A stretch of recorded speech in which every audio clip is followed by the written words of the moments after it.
बिस्मिल्लाहिर्रहमानिर्रहीम। तो चलिए स्टार्ट करते हैं हम अपना आज का लेसन, जो कि क्लास 8 के चैप्टर 1 में से है, और वो चैप्टर 1 है human organ systems. Organ systems के बारे में तो आप पहले पढ़ चुके हैं कि ये क्या होते हैं। ऑर्गन सिस्टम एक दफ़ा रिपीट कर लेते हैं। Organ systems are the combination of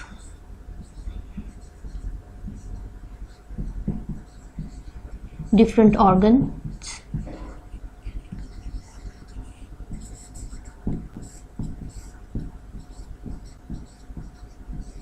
performing one function.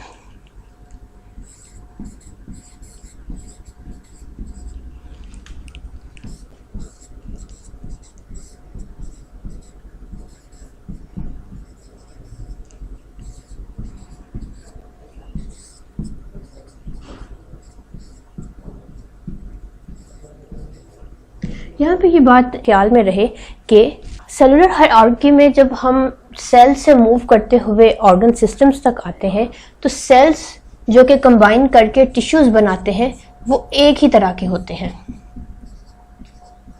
और टिश्यूज जो कंबाइन करके ऑर्गन्स बनाते हैं वो भी तमाम टिश्यूज एक ही जैसे होते हैं।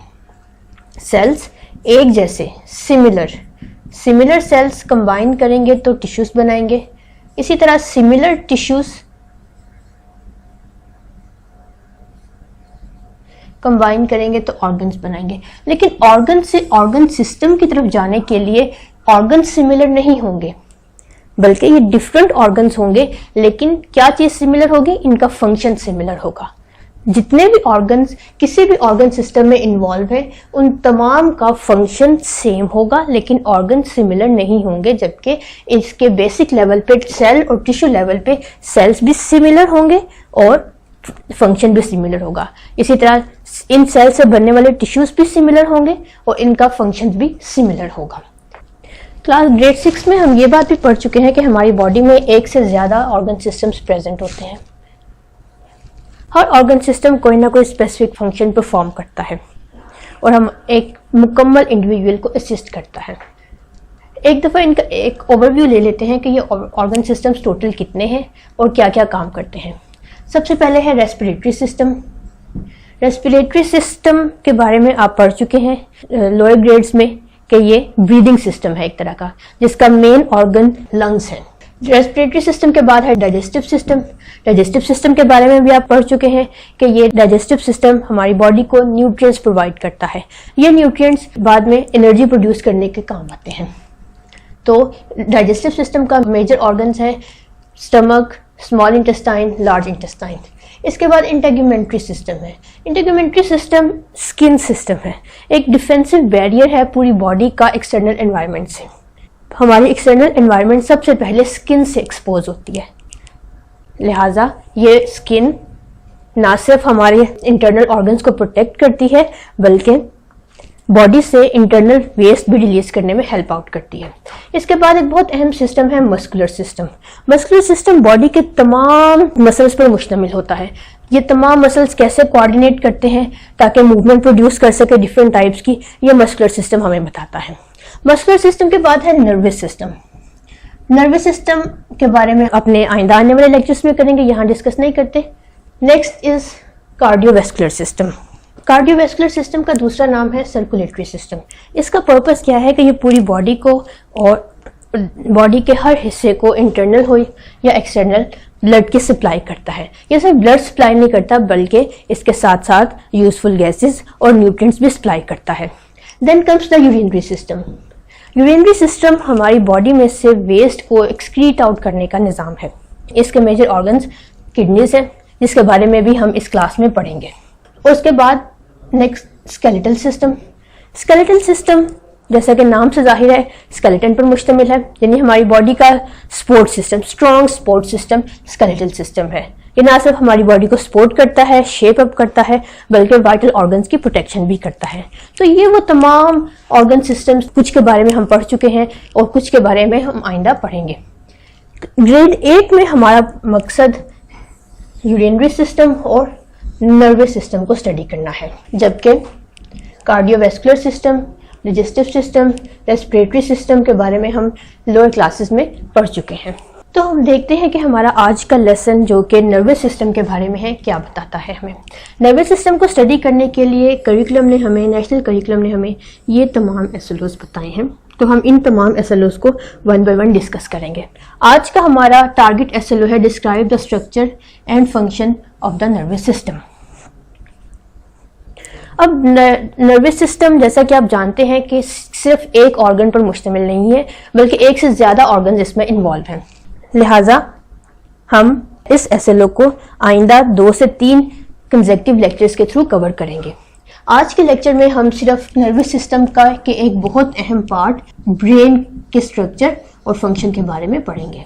फर्स्ट SLO एक दफ़ा फिर रिपीट कर लेते हैं, describe the structure and functions of the nervous system. मैं फिर दोबारा बता दूं कि नर्वस सिस्टम चूंकि एक ऑर्गन पर मुश्तमिल नहीं है, बल्कि इसमें ब्रेन, स्पाइनल कॉर्ड और नर्व्स शामिल हैं। इन तमाम स्ट्रक्चर्स को हम एक साथ डिस्कस नहीं कर सकते। हमने अपना लेक्चर को डिवाइड कर दिया है 2 हिस्सों में, 2 या 3 हिस्सों में। आज के इस पार्ट में, आज के इस लेक्चर में हम सिर्फ ब्रेन के स्ट्रक्चर और फंक्शन को डिस्कस करेंगे। ब्रेन के स्ट्रक्चर एंड फंक्शन को डिस्कस करने से पहले हम नर्वस सिस्टम के बारे में थोड़ा सा इंट्रोडक्शन कर लेते हैं, ताकि हम हमारे लिए आइंदा आने वाले लेक्चर्स को समझना इजी हो जाए।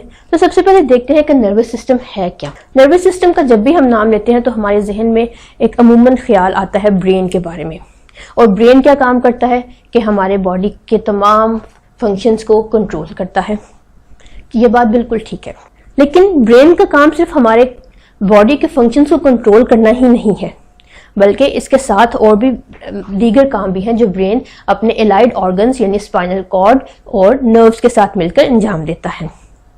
एक मिसाल से देखते हैं कि ब्रेन अपने दीगर ऑर्गन्स के साथ मिलकर क्या काम करता है। एक मिसाल देखते हैं कि हम चल रहे हैं, चलना हमारी हैबिट है, हमारी ज़रूरत भी है। चलने के दौरान हम पहले अपना एक स्टेप लेते हैं, फिर उसके बाद दूसरा स्टेप लेते हैं। अब इन हम 2 स्टेप्स की कोऑर्डिनेशन बहुत अहम है ताकि हम अपनी डेस्टिनेशन तक पहुंच जाएं। अगर ये दोनों स्टेप्स कोऑर्डिनेट ना करें, बल्कि एक ही टाइम में उठना शुरू हो जाएं, तो हम कभी भी अपनी डेस्टिनेशन तक नहीं पहुंच सकते। तो हमारी दोनों टांगों, दोनों पाँव के दरमियान कोऑर्डिनेशन डेवलप करना और इन्हें एक रिदम में लेके आना नर्वस सिस्टम का काम है। हमारा ब्रेन अपने नर्व्स और स्पाइनल कॉर्ड के थ्रू हमें ये बताता है कि हमें किस वक्त कौन सा स्टेप लेना चाहिए। तो नर्वस सिस्टम का सबसे अहम काम ये है कि ये डिफरेंट बॉडी पार्ट्स के दरमियान कोऑर्डिनेशन करता है। अब चलने की मिसाल को ही लीजिए। चलने के दौरान हम देख भी रहे होते हैं, अगर कोई थ्रेट हमें नजर आ जाए या कोई रास्ते में पत्थर पड़ा हो तो हम उससे हट के भी चलते हैं। तो चलने के दौरान सिर्फ हमारी टांगें ही काम नहीं कर रही, बल्कि हमारी आंखें भी काम कर रही हैं। चलने के दौरान हमारे कान भी काम कर रहे होते हैं, हम सांस भी ले रहे होते हैं, और ये तमाम काम बॉडी के डिफरेंट ऑर्गन्स करते हैं। तो इन तमाम ऑर्गन्स यानी टांगों, आंखों, कान, इन तमाम के दरमियान कोऑर्डिनेशन डेवलप करना, एक रिदम क्रिएट करना और एक यूजफुल प्रोडक्ट जनरेट करना, यूजफुल वर्क जनरेट करना नर्वस सिस्टम का काम है। तो नर्वस सिस्टम का सबसे पहला और अहम फंक्शन ये है कि ये डिफरेंट बॉडी पार्ट्स के दरमियान कोऑर्डिनेशन डेवलप करता है। लेकिन सिर्फ यही इसका काम नहीं है। अब इसी चलने ही की मिसाल को लीजिए कि चलते चलते कहीं आपके रास्ते में पत्थर आ जाता है, आप फौरन से अपना रास्ता तब्दील कर लेते हैं, या अगर पत्थर के साथ टकरा भी जाएं तो लड़खड़ाने के बाद संभल जाते हैं। तो पत्थर रास्ते में आने वाला एक्सटर्नल एनवायरनमेंट थी। हमारी बॉडी के बाहर जो कुछ भी होता है एक्सटर्नल एनवायरनमेंट में शामिल है। हमारी एक्सटर्नल एनवायरनमेंट का हमारी बॉडी के साथ एक कनेक्शन डेवलप करना, यह भी नर्वस सिस्टम का एक बहुत अहम काम है। हम किसी चीज को, किसी गर्म चीज को अचानक से हाथ लगा देते हैं और फिर फौरन से रिफ्लेक्स बैक कर लेते हैं अपना हाथ, यानी पीछे हटा लेते हैं। तो ये काम भी नर्वस सिस्टम के थ्रू ही अंजाम पाता है। तो नर्वस सिस्टम का दूसरा काम क्या हुआ कि वो एक्सटर्नल एनवायरनमेंट को रिस्पॉन्ड करता है। एक्सटर्नल एनवायरनमेंट में जो भी हो रहा है, खा वो हमारे लिए हार्मफुल है, खा वो यूजफुल है, नर्वस सिस्टम उसके मुताबिक हमारी बॉडी का रिस्पॉन्स जनरेट करता है। नर्वस सिस्टम का इसके अलावा भी बहुत अहम काम है, वो ये कि ये हमारे इंटरनल ऑर्गन्स के दरमियान भी कनेक्शन या कोऑर्डिनेशन डेवलप करता है। वो कैसे, इसके लिए भी एक एग्जांपल देखते हैं कि हम बहुत ज़्यादा वर्कआउट कर रहे हैं, अगर हम बहुत ज़्यादा वर्कआउट कर रहे हैं, फिजिकल वर्कआउट कर रहे हैं, तो कुछ देर के बाद हमें प्यास महसूस होती है। अब जैसे ही प्यास महसूस होती है तो इसका क्या मतलब है कि हमारी बॉडी में पानी की कमी वाक़ई हो रही है, हमारी बॉडी को मज़ीद पानी की ज़रूरत है। तो जैसे ही हमारी बॉडी में पानी की कमी वाक़ई होती है, हमारे ब्रेन में एक सेंटर है जिसके बारे में हम पढ़ेंगे, हाइपोथैलेमस इसका नाम है, फौरन से सिग्नल जनरेट करता है और हमें बताता है कि हमें इस वक्त पानी पीना चाहिए। हम फौरन से उठते हैं और पानी पी के खुद को सेटिस्फाई कर लेते हैं। तो बॉडी के इंटरनल ऑर्गन्स के दरमियान, बॉडी के इंटरनल रिक्वायरमेंट्स के दरमियान एक कोऑर्डिनेशन डेवलप करना भी नर्वस सिस्टम का काम है। A system that responds to internal environment of the body. It is also done by nervous system. तो ये वो 3 अहम काम है जो नर्वस सिस्टम अंजाम देता है हमारे लिए। सो हम कह सकते हैं कि नर्वस सिस्टम दीगर तमाम ऑर्गन सिस्टम्स का लीडर है। अब नर्वस सिस्टम कोई अकेला सिस्टम, एक सिस्टम नहीं है जिसमें सिर्फ ब्रेन शामिल हो या स्पाइनल कॉर्ड शामिल हो, बल्कि ये 2 अलग सिस्टम्स के कोऑर्डिनेशन से काम करता है। नर्वस सिस्टम की 2 टाइप्स हैं, सेंट्रल नर्वस सिस्टम और peripheral nervous system. Central nervous system, जैसा कि इसका नाम बता रहा है कि ये सेंट्रल नर्वस सिस्टम यानी कि प्राइम या मेजर नर्वस सिस्टम है, बॉडी के तमाम फंक्शंस को प्राइमरीली कंट्रोल करता है, मैसेजेस रिसीव करता है, मैसेजेस ट्रांसफर करता है, मैसेज के थ्रू आने वाले डाटा को, सिग्नल्स को प्रोसेस करता है, रिस्पॉन्स जनरेट करता है। ये सारा काम सेंट्रल नर्वस सिस्टम के थ्रू अंजाम पाता है। जहाँ तक पेरिफेरल नर्वस सिस्टम है, पेरिफेरल नर्वस सिस्टम जैसा कि इसके नाम से जाहिर है कि ये सेकेंडरी नर्वस सिस्टम है। इसका क्या काम है कि ये सेंट्रल नर्वस सिस्टम के साथ लिंकेज क्रिएट करता है, सेंट्रल नर्वस सिस्टम को सपोर्ट करता है, सेंट्रल नर्वस सिस्टम को मैसेजेस ट्रांसफर करता है, सेंट्रल नर्वस सिस्टम से मैसेजेस रिसीव करता है। सो पेरिफेरल नर्वस सिस्टम एक तरह से असिस्ट करता है सेंट्रल नर्वस सिस्टम को। In what sense? मैसेजेस की ट्रांसफर यानी सिग्नल्स की ट्रांसफर और रिस्पॉन्स की डिलीवरी की सूरत पे। और आप देख सकते हैं कि ये सेंट्रल नर्वस सिस्टम तो सिर्फ इस हिस्से तक लिमिटेड है, जबकि पेरिफेरल नर्वस सिस्टम हमारी पूरी बॉडी में नर्व्स की सूरत में मौजूद है। पेरिफेरल नर्वस सिस्टम एक्चुअली इसको हम कह सकते हैं कि ये सिस्टम ऑफ नर्व्स है।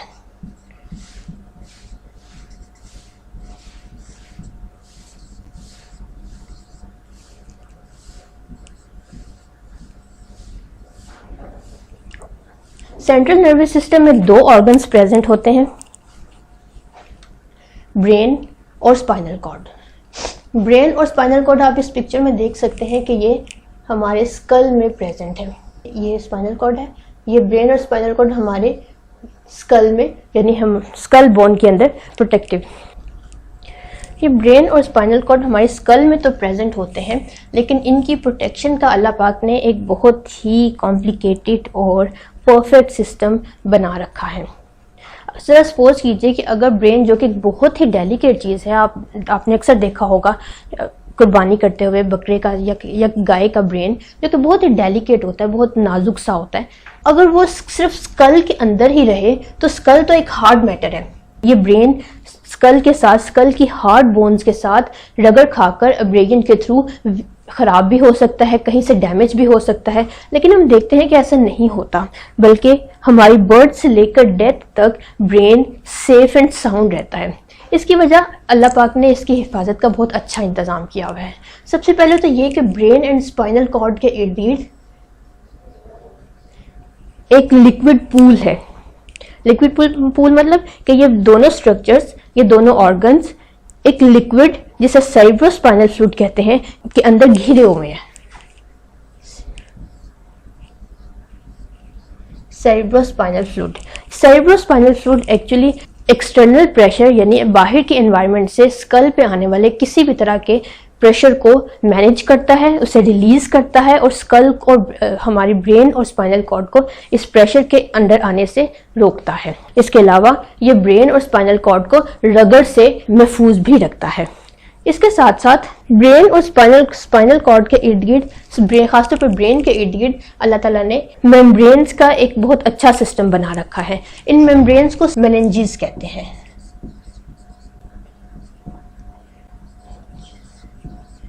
a system of layer.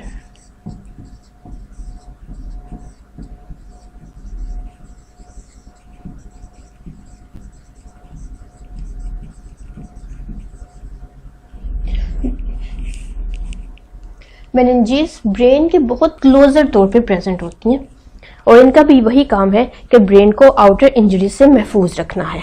इसके अलावा हम देखते हैं कि ब्रेन चूंकि एक ऑर्गन है तो वो देखते हैं कि किन टिश्यूज से मिलकर बनता है। तो ब्रेन में दो तरह के टिश्यूज प्रेजेंट होते हैं, एक को कहते हैं ग्रे मैटर या ग्रे टिश्यूज और दूसरी टाइप को कहते हैं वाइट मैटर या वाइट टिश्यूज। ये ब्रेन है, ये ब्रेन का सामने वाला हिस्सा है, यानी हमारी आईज इस तरफ होती हैं, और ये हमारे ब्रेन का पोस्टीरियर पार्ट है, यानी हमारे ब्रेन का पिछला हिस्सा है। ये पोस्टीरियर पार्ट है हमारा पिछला हिस्सा। इस ब्रेन को अगर हम दरमियान से कट कर दें, ठीक है, यानी हम अपने स्कल के बिल्कुल दरमियान से हम इसे कट कर दें वर्टिकली, तो हमारे पास कुछ इस तरह का स्ट्रक्चर दिखाई देता है। अब इस स्ट्रक्चर में आप देख सकते हैं कि ये ब्रेन की पेरिफेरीज यानी इसके किनारों में का मैटर किसी और तरह का है, जबकि इसका इंटरनल मैटर जो कि लाइटर कलर का है वो प्रेजेंट है। अब ये जो मैटर साइड्स पे प्रेजेंट होता है, स्पाइनल कॉर्ड की या ब्रेन की मार्जिन्स पे प्रेजेंट होता है, इसे हम ग्रे मैटर कहते हैं, और वो मैटर जो deep into the brain present होता है उसे वाइट मैटर या वाइट टिश्यूज कहते हैं। ये दोनों तरह के टिश्यूज हमारे ब्रेन में कोऑर्डिनेशन डेवलप करने में बहुत अहम रोल प्ले करते हैं। आप यहाँ पे ये बात याद रखिए कि वाइट मैटर ब्रेन के मार्जिन्स पे प्रेजेंट होता है, जबकि ग्रे मैटर ब्रेन के मार्जिन्स पे प्रेजेंट होता है, और जबकि white matter deep into the brain present होता है। और इनका काम क्या है कि ये कोऑर्डिनेशन करते हैं एक्सटर्नली भी और इंटरनली भी। अब हम डिटेल से देखते हैं कि हमारे ब्रेन में, चूंकि हमारा लेक्चर आज का ब्रेन के बारे में है, ब्रेन के क्या क्या पार्ट्स हैं और हर पार्ट का क्या क्या फंक्शन है। हमारा आज का लेक्चर चूंकि ब्रेन के बारे में है, तो अब हम देखते हैं कि ब्रेन किन पार्ट्स पर मुश्तमिल होता है, हर पार्ट का क्या फंक्शन है और हर पार्ट की लोकेशन क्या है। तो सबसे पहले ब्रेन का सबसे अहम हिस्सा है फोर ब्रेन, इसके बाद है मिड ब्रेन और then comes the hind brain. हर पार्ट मजीद पार्ट्स में डिवाइडेड है। फोर ब्रेन का सबसे अहम हिस्सा है, फोर ब्रेन फर्दर 3 पार्ट्स में डिवाइडेड है। इसका सबसे अहम पार्ट है सेरिब्रम और ये सबसे लार्जर भी है। ये तमाम एरिया सेरिब्रम में शामिल है।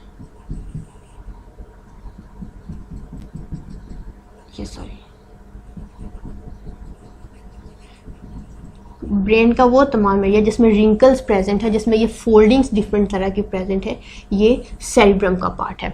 अब ये आप किस मुख्तलिफ तरह की फोल्डिंग्स देखते हैं ब्रेन में प्रेजेंट होती हैं। इन फोल्डिंग्स का क्या काम है कि ये फोल्डिंग्स हमारी याददाश्त को डेवलप करती हैं, हमारी मेमोरी को डेवलप भी करती हैं और इसको एनहेंस भी करती हैं। जितनी ज़्यादा फोल्डिंग्स प्रेजेंट होंगी उतनी ही ज़्यादा ब्रेन में इंफॉर्मेशन को स्टोर करने की कैपेसिटी ज़्यादा होगी। तो सेरिब्रम का सबसे पहला फंक्शन क्या है कि इसका ताल्लुक मेमोरी के साथ है या थिंकिंग एबिलिटी के साथ है, और इसकी वजह भी आप जान चुके हैं कि इसकी वजह ब्रेन में पाई जाने वाली ये फोल्डिंग्स है। इसके साथ साथ ब्रेन हमारे वॉलंटरी मसल्स को भी कंट्रोल करता है। वॉलंटरी मसल्स कौन से हैं? हमारे muscles of leg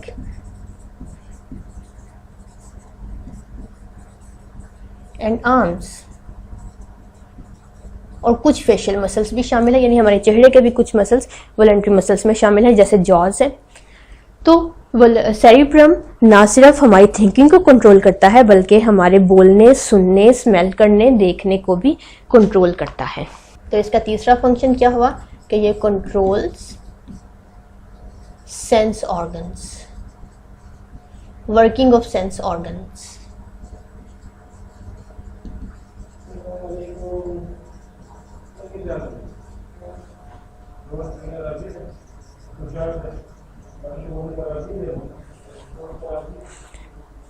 four brain का दूसरा अहम हिस्सा है थैलेमस।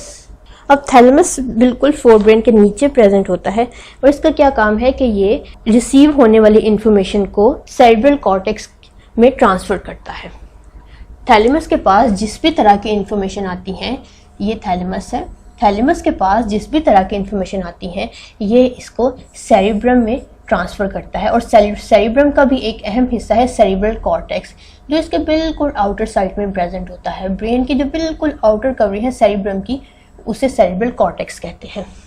ये उसको ट्रांसफ़र कर देता है जहाँ से डाटा मजीद, ये देखिए इस तस्वीर में आप देख सकते हैं कि ये जो ब्रेन है, ब्रेन के ये सेरिब्रम है सारा, ठीक है। इस सेरिब्रम का बिल्कुल आउटर पार्ट है ये, इसे सेरिब्रल कॉर्टेक्स कहते हैं। तो थैलेमस, ये थैलेमस है। थैलेमस के पास जिस भी तरह की इंफॉर्मेशन आती है, कोई भी इंफॉर्मेशन आती है, ये इसके मार्जिन्स पे प्रेजेंट सेरिब्रल कॉर्टेक्स को ये इंफॉर्मेशन ट्रांसफ़र कर देता है। यहाँ से इंफॉर्मेशन मज़ीद प्रोसेसिंग में चली जाती है और रिस्पॉन्स जनरेट होता है। वापस आते हैं। फोर ब्रेन का थर्ड पार्ट है हाइपोथैलेमस। हाइपोथैलेमस थैलेमस के बिल्कुल नीचे प्रेजेंट होता है और थोड़ा सा छोटा होता है। हाइपोथैलेमस का क्या काम है कि ये हमारी बॉडी के टेम्परेचर, थर्स्ट और हंगर को कंट्रोल करता है। It's link to temperature, thirst, hunger.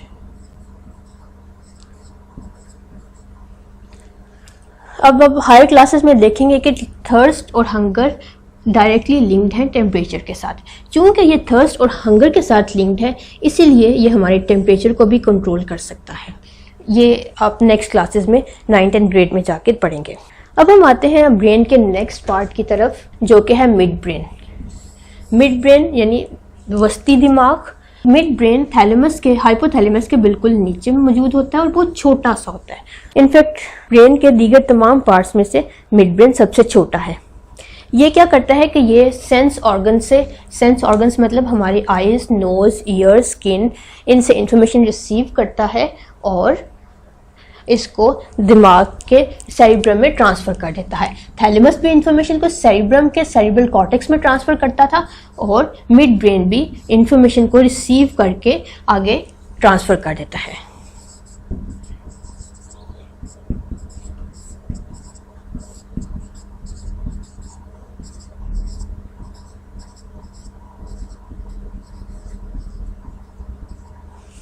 यहाँ पे हमने एक बात पहले देखी थी कि सेंस ऑर्गन्स को कोई सेरिब्रम भी कंट्रोल करता है, लेकिन सेंस ऑर्गन को सेरिब्रम कंट्रोल करता है। इट कंट्रोल्स, ये उनके फंक्शंस को मैनेज करता है, वहाँ से इंफॉर्मेशन रिसीव नहीं करता। इंफॉर्मेशन मिड ब्रेन के पास आती है, मिड ब्रेन से इंफॉर्मेशन सेरिब्रम के पास चली जाती है।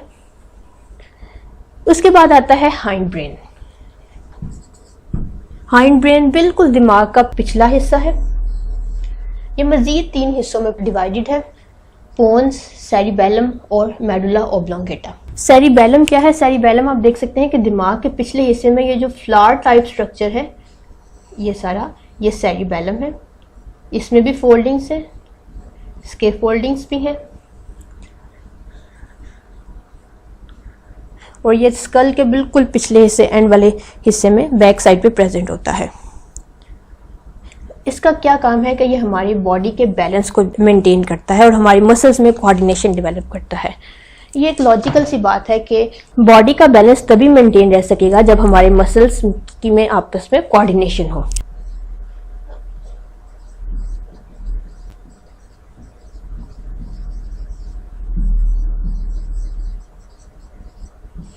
और ये बॉडी का बैलेंस कैसे मेंटेन रह सकता है? Through coordination of muscles.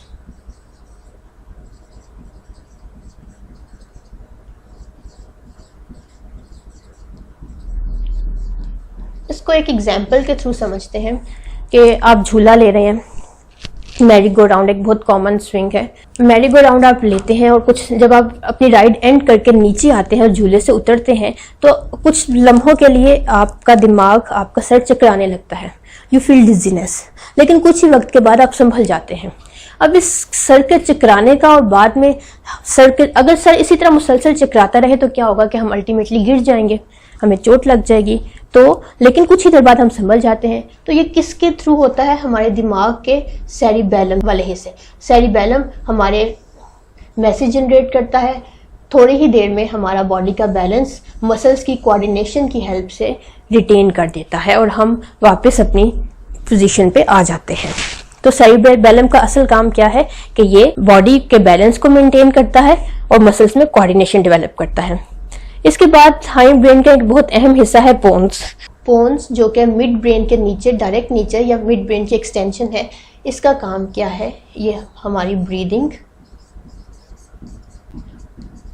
को मैनेज करता है, हमारी हेयरिंग को मैनेज करता है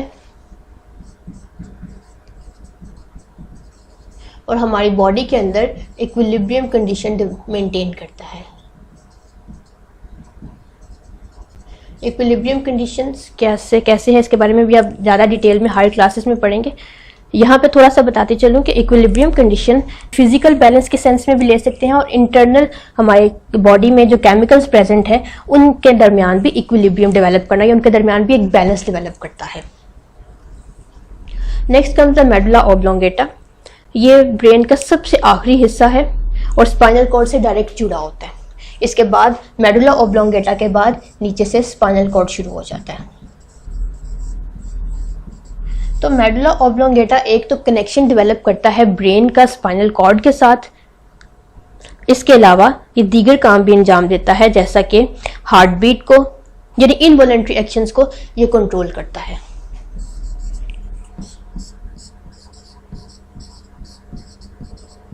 और इनवॉलंटरी एक्शंस कौन से हैं? इनवॉलंटरी एक्शंस में आ जाता है heart beat, breathing, blood pressure, coughing, vomiting वगैरह। यहाँ पे हमने दो टर्म्स यूज की हैं, वॉलंटरी एक्शंस और इनवॉलंटरी एक्शंस। ये क्या होते हैं? वॉलंटरी एक्शंस जैसे कि हमने बताया कि ये हमारे पहले बात कर चुके हैं, ये हमारे टांगों और बाजुओं के मसल्स की मूवमेंट है।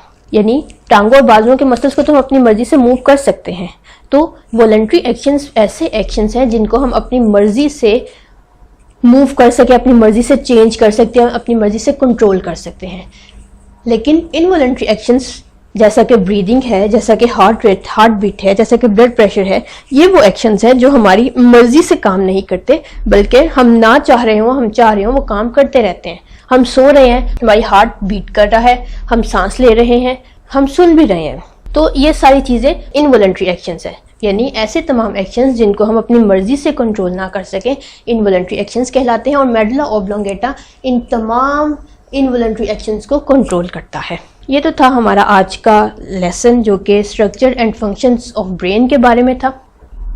इस तस्वीर में आप थोड़ा सा अच्छे से बेहतर तरीके से देख सकते हैं कि ये सारा सेरिब्रम है, यानी फोर ब्रेन है। फोर ब्रेन का दूसरा पार्ट है थैलेमस और इसके नीचे प्रेजेंट होता है हाइपोथैलेमस। ये एक मजीद अच्छा व्यू था। तो हमारा आज का लेक्चर यहीं पे एंड होता है, जो कि structure and functions of brain के बारे में था। अब सेंट्रल नर्वस सिस्टम का दूसरा हिस्सा जो कि स्पाइनल कॉर्ड है और पेरिफेरल नर्वस सिस्टम, इसके बारे में हम अपने नेक्स्ट कंसेक्टिव लेक्चर्स में स्टडी करेंगे। अब आते हैं होमवर्क की तरफ। तो स्टूडेंट्स अपने टेक्स्ट बुक में से एक्सरसाइज निकालिए और इसमें से देखिए कि कौन सा क्वेश्चन हमारे आज के टॉपिक के बारे में है। जो क्वेश्चन हमारे आज के टॉपिक यानी structure and functions of brain के से रेलेवेंट हो उसको सॉल्व कीजिए।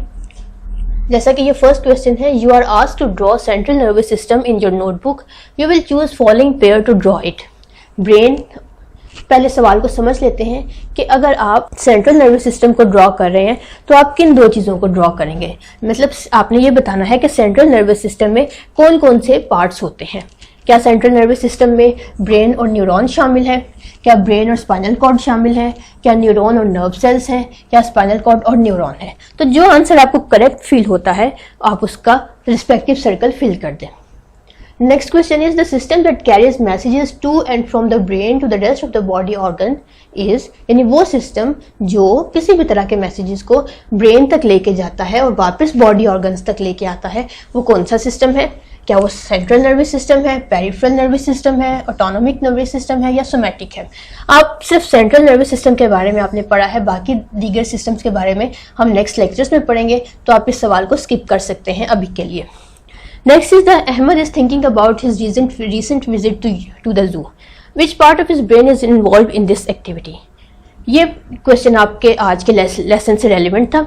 ये आप कर सकते हैं कि अहमद अब सोच रहा है कि वो जू जाए, तो उसके दिमाग का कौन सा हिस्सा इस काम के लिए मुख्तस है, यानी उसके दिमाग का कौन सा हिस्सा सोच रहा है कि उसे आज जू जाना चाहिए। क्या वो सेरिब्रम है, क्या वो ऑटोनॉमिक नर्वस सिस्टम है, क्या वो सेरिबेलम है, क्या वो थैलेमस है। सबसे पहले तो आपने ये इसके आंसर के लिए सबसे पहले तो आप ये देखेंगे कि इनमें से ब्रेन का पार्ट कौन सा है। जो भी आपको ब्रेन का पार्ट लगे आंसर उसी में से होगा। ये आप इसके बारे में आप पढ़ चुके हैं कि हमारे ब्रेन का कौन सा हिस्सा थिंकिंग के लिए स्पेसिफिक है, तो आप उस आंसर को टिक कर देंगे। क्वेश्चन 1 आप सॉल्व करेंगे, क्वेश्चन 3 सॉल्व करेंगे। Breathing is mainly controlled by, ये भी आप पढ़ चुके हैं कि ब्रीदिंग एक इनवॉलंटरी एक्शन है। ब्रीदिंग हमारे कंट्रोल में नहीं है, हम उसे अपनी मर्जी से कंट्रोल नहीं कर सकते, तो ब्रीदिंग एक इनवॉलंटरी एक्शन है। और इनवॉलंटरी एक्शन हम अभी थोड़ी देर पहले ही डिस्कस कर चुके हैं। ब्रेन का कौन सा हिस्सा कंट्रोल करता है, आप उसको टिक कर देंगे। क्या वो पोन्स है, मेडुला ऑब्लोंगेटा है, थैलेमस है या हाइपोथैलेमस है। तो ब्रेन का जो भी हिस्सा हमारे इनवॉलंटरी एक्शंस को कंट्रोल करता है वही इस सवाल का आंसर है। तो आप क्वेश्चन 1, क्वेश्चन 3 और क्वेश्चन 4 को सॉल्व करेंगे। इसके बाद आते हैं अपने क्वेश्चंस की तरफ, शॉर्ट क्वेश्चंस की तरफ। आप शॉर्ट क्वेश्चंस पढ़ेंगे और देखेंगे कि कौन सा क्वेश्चन आपके आज के टॉपिक से रेलिवेंट है। The actions and responses are regulated by nervous system, justify the statement.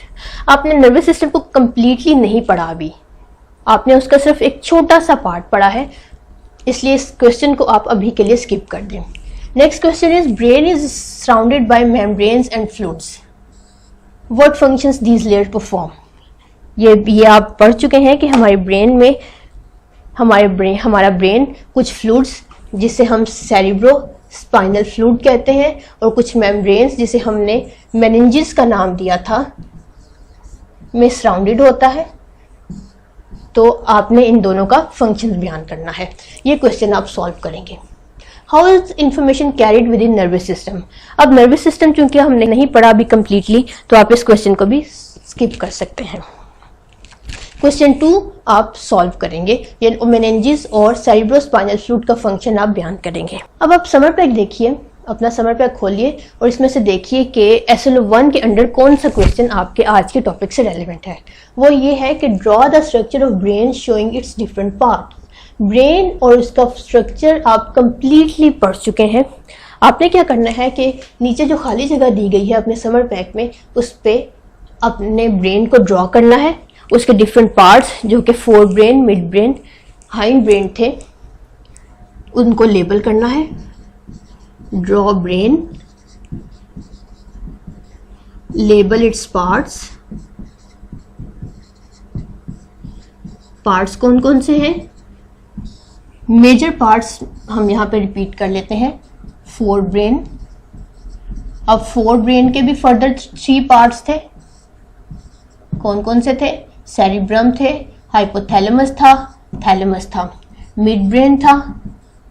इसके बाद दिमाग के पिछले हिस्से में जो प्रेजेंट था वो हाइंड ब्रेन। और हाइंड ब्रेन के कौन कौन से पार्ट्स हैं? सेरिबेलम है, उसमें पोन्स है और मेडुला ऑब्लोंगेटा है। आपने ये तमाम पार्ट्स अपने ब्रेन में शो करने हैं ड्रॉ करके। तो हमारा आज का लेक्चर यहीं पे एंड होता है। नेक्स्ट हम पढ़ेंगे स्पाइनल कॉर्ड और पेरिफेरल नर्वस सिस्टम। तब तक के लिए खुदा।